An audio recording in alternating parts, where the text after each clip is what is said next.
Hi, Ivy. Hi, how are you? Do you want me to have video on?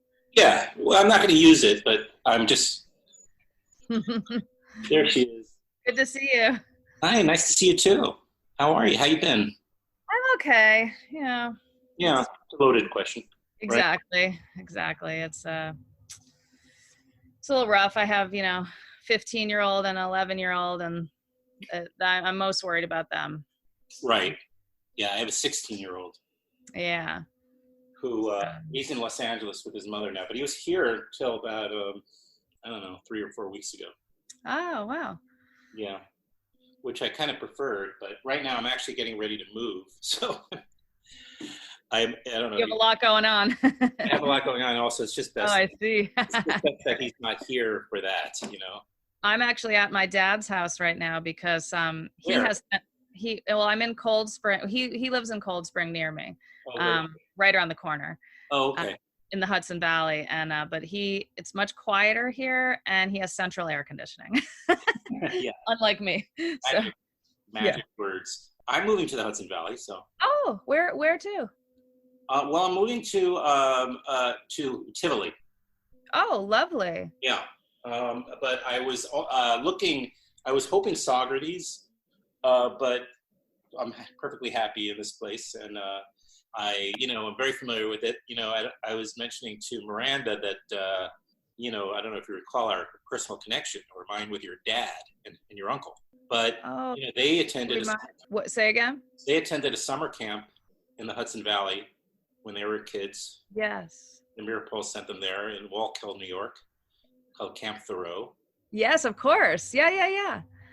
Well, that's where I grew up going to Camp Thoreau, but I started probably your family was going there. I'm going to guess right at when the camp started in 1962. I'm guessing they were probably one of the first families. Yes.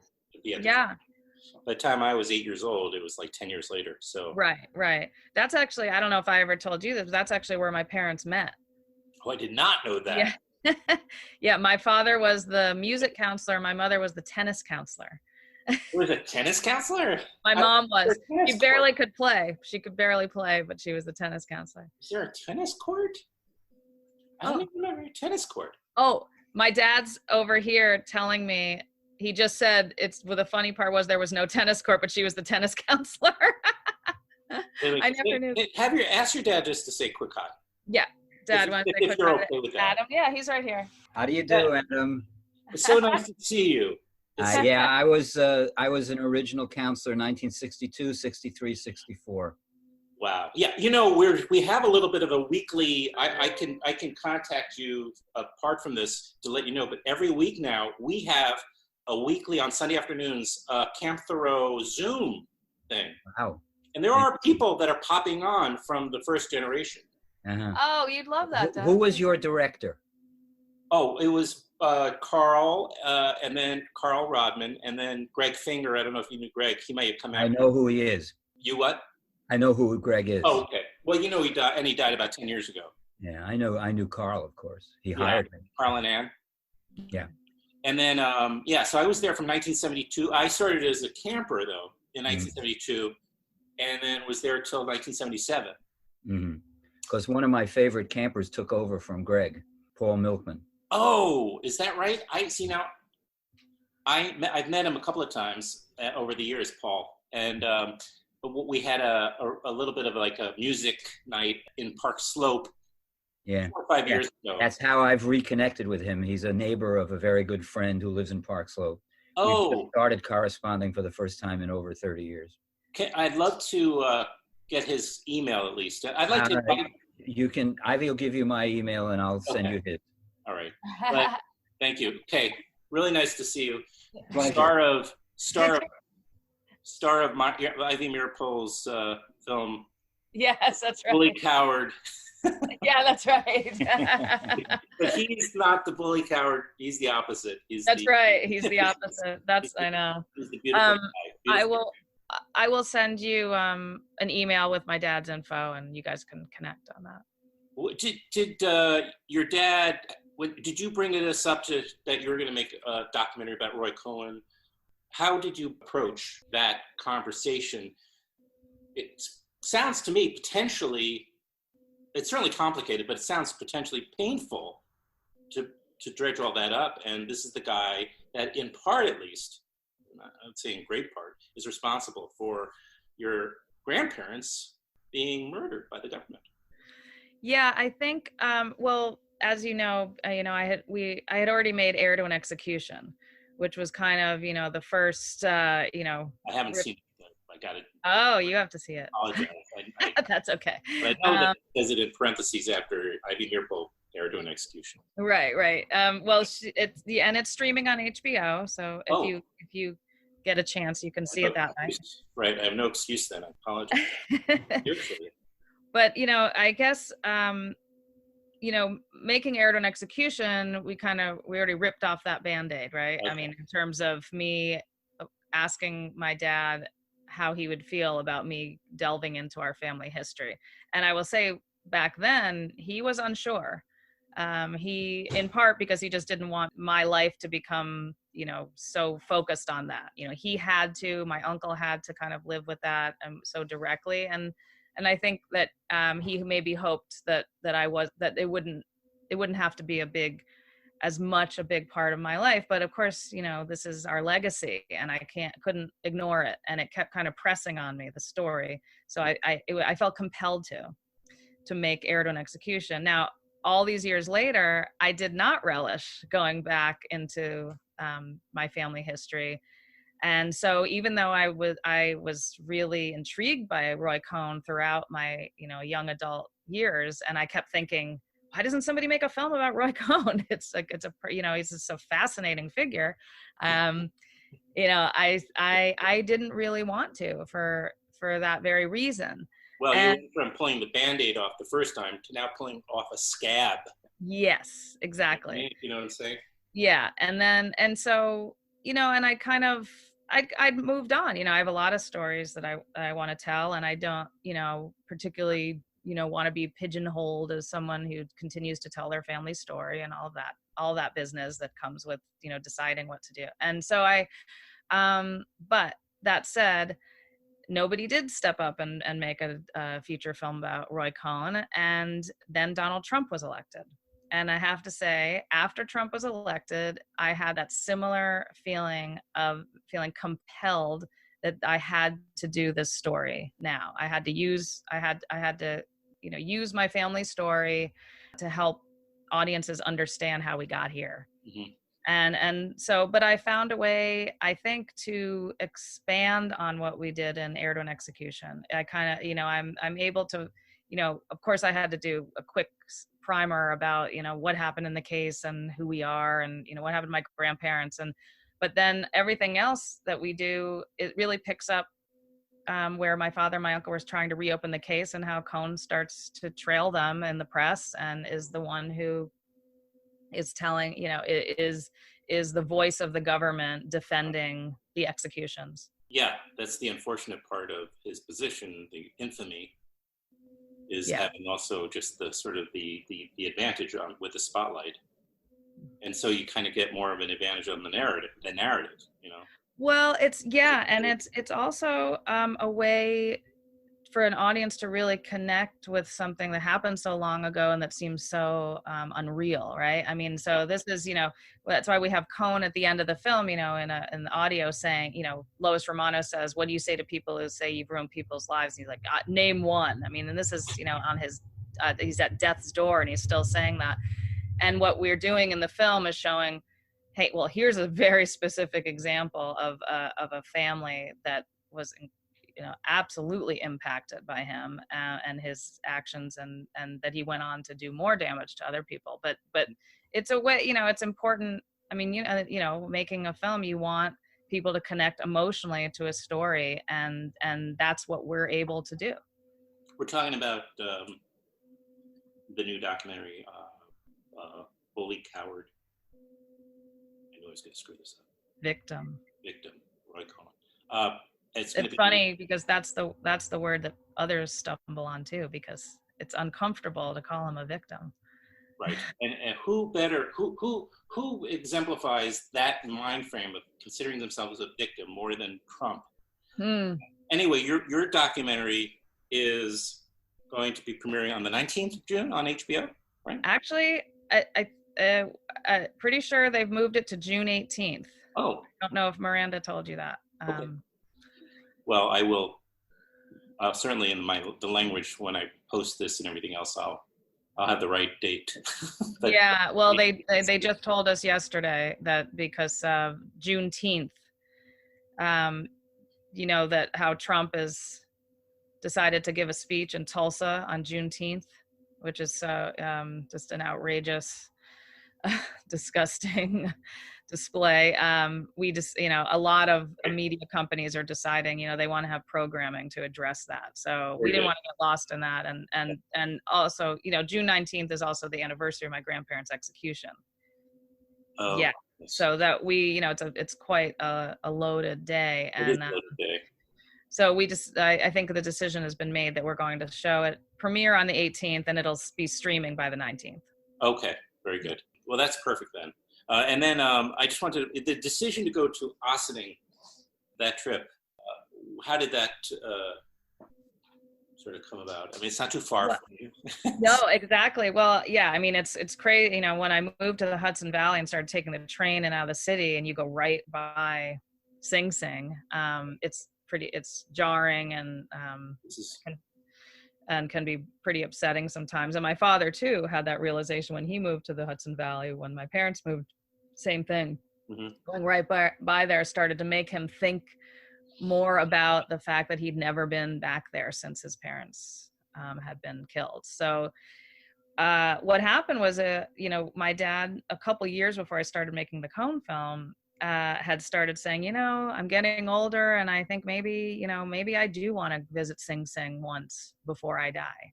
And I was kind of shocked by that because I didn't think he'd ever want to do that. And I mean, when we were making Heirs and Execution, there were certain producers who really wanted to see Michael Meeropol go back to Sing Sing and have that. And I never was in favor of that kind of staging that kind of scene. That's not me. And I wouldn't have done that. Mm-hmm. But this time was different. This was my father saying he wanted to go. But what we decided to do, and then when it dovetailed with, you know, he didn't go before I started shooting. And then I thought, well, how can we really bring something to the Cohn film that we haven't seen before and that will really resonate with people visually, but while still protecting my father's privacy to have that experience inside without cameras. So we landed on what you see in the film, which is, you know, we are outside and standing on at the river, and you see the towers, and we walked around and talked about what it meant to be there. And then cameras off, we went inside, and that was, you know, really intense experience. I mean, he got to sit at the table where he last saw his parents, in the visiting room, and it was really bless you. So we there was a still photographer that Sing Sing had asked to bring along, so there are still some still photos from in there, and we grappled with possibly using some of those in the film, but we decided in the end, I think it works well the way we did it. Oh, very good. Has the U.S. government ever, any president, any administration, anyone ever made any kind of gesture, short of an apology, I mean, or a recognition that your mother, for instance, your grandmother was not a spy, anything? No. The government has not done that. And in fact, you know, my father and my uncle made a really big effort just before President Obama ended his term of office. They launched a campaign to try to, what's the exact language? To try to have her exonerated. And it was such a disappointing experience, because they didn't even get a response from the Obama administration, and they felt like this could be our last chance. We don't, we thought sympathetic White House. No, not even a response, even with tens of thousands of signatures. Just really And it was just focused on Ethel. I was, but. No, I understand that. Yeah.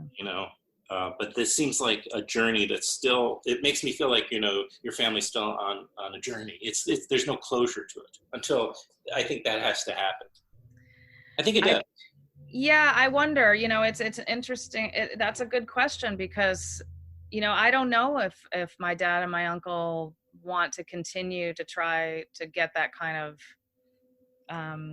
answer or gratification. I mean, I think they've given up hope for that, mm-hmm.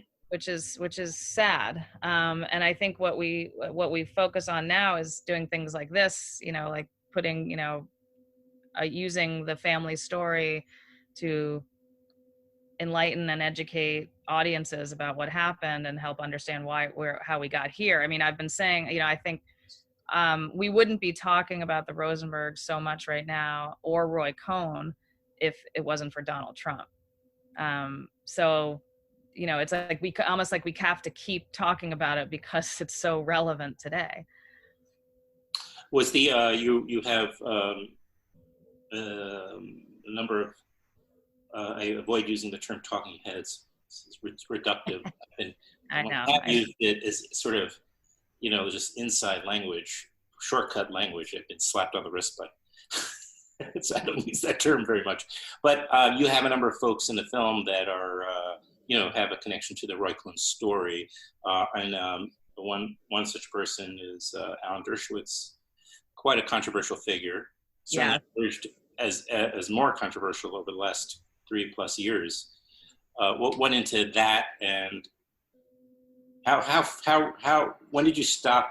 When was that last conversation with him? I mean, how far back are we talking? Well, I mean, that I interviewed him well before the impeachment debacle, where he really embarrassed himself on the House floor. But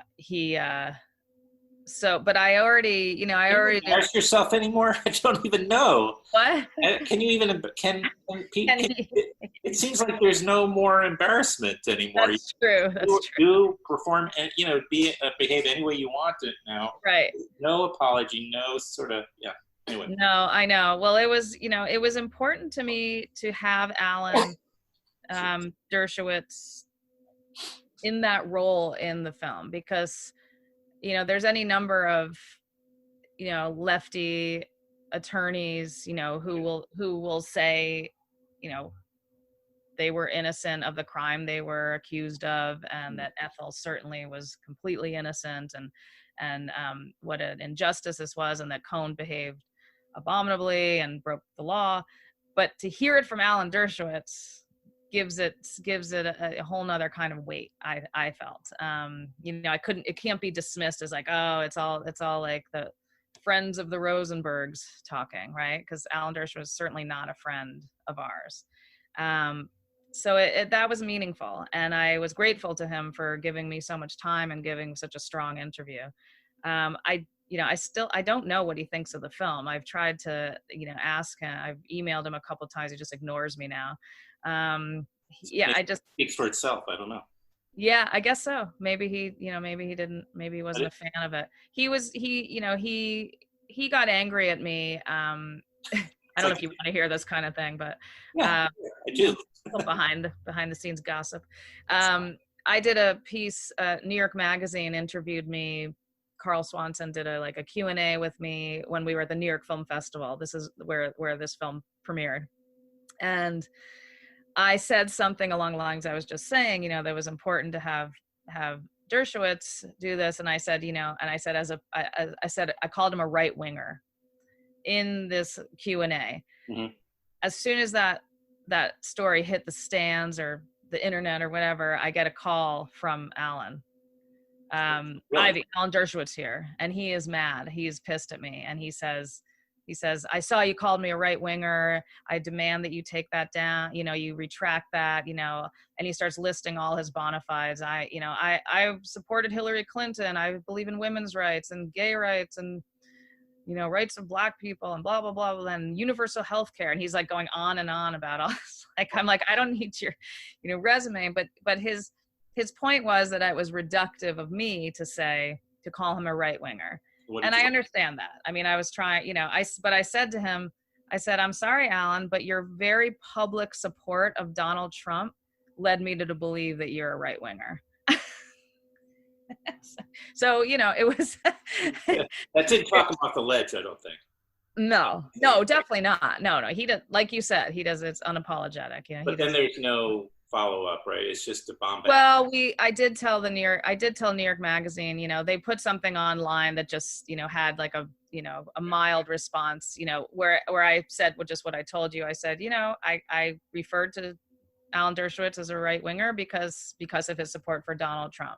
Yeah, that's another sort of like a part of this I don't know, pathology, which is you can even just say, now this is the world we live in, where you can say one thing on television, but then the next day you can deny having said it. Right. And that sounds a lot like Roy Cohn. That's right. There's a lineage here. There's a direct lineage. So Alan Dershowitz, and then who else? Tony Kushner. Oh yeah. I mean, the spectrum. It was an incredible. I'm so proud of the group of subjects that and I like to call them characters, because the way that I approach things, and I try not to do the so-called talking head interview. I mean, of course, in a film like this, there's not a lot you can do. You have to get those interviews. You need the information. Yeah, right. And I use that expression. I think to the public, it sounds like reductive to an average person listening to an interview like this, hearing that they're talking heads in there will make you think of a certain type of documentary. Whereas for me, I just use it because it's like, to me, it just connotes an expert that you're interviewing. So to me, I don't put a judgment around that term. Of course, but I think, right. But I won't use it. No, it's fine. I mean, but I like subject and character too. I think you've touched on one thing that we really took great pains to accomplish here with this film is that I didn't want any experts. So what I wanted was people who actually knew Cohn and had some great stories that really would bring him to life and make you feel like you were, you understood a relationship he had with someone, or these like really amazing and never before heard anecdotes that just bring him to life. Like, so for instance, like John LaBoutier, the former congressman from New York, the Republican congressman from New York, he has that incredible story about how, being, asked by Cohn as soon as he's elected as a young congressman to do a favor to help Marion Trump, Donald Trump's sister, get on the bench, right? So he does this favor for Cohn right away, and then he's part of Cohn's circle. And then he has the story of, that he needed help. And I mean, I won't reveal the whole thing, but it's just a remarkable, he says, like, this was the most incredible display of power that I've ever seen in my life. So for me, those were the interviews I was looking for. So it's like, and colorful characters in and of themselves. So you have John Waters, you have Tony Kushner, you have Cindy Adams, you have like, they're just fun to watch and listen to, and they speak for most of us. Like, they're articulate, super articulate. John Waters and Tony, so they can actually say what's on my mind, like for me. I feel right. And I mean, Tony Kushner and Nathan Lane are pretty much they're the only two in the film who didn't have direct interactions with Cohn. That's including my father.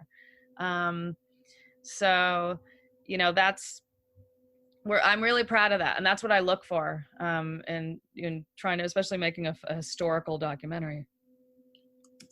We're getting a message that we're down to the wire here. So, which is fine. We'll repeat that, bully, coward, victim. Do I get that? Bully, coward. Bully, coward, victim, the story of Roy Cohn. Story of Roy Cohn. Bully, coward, victim, the story of Roy Cohn.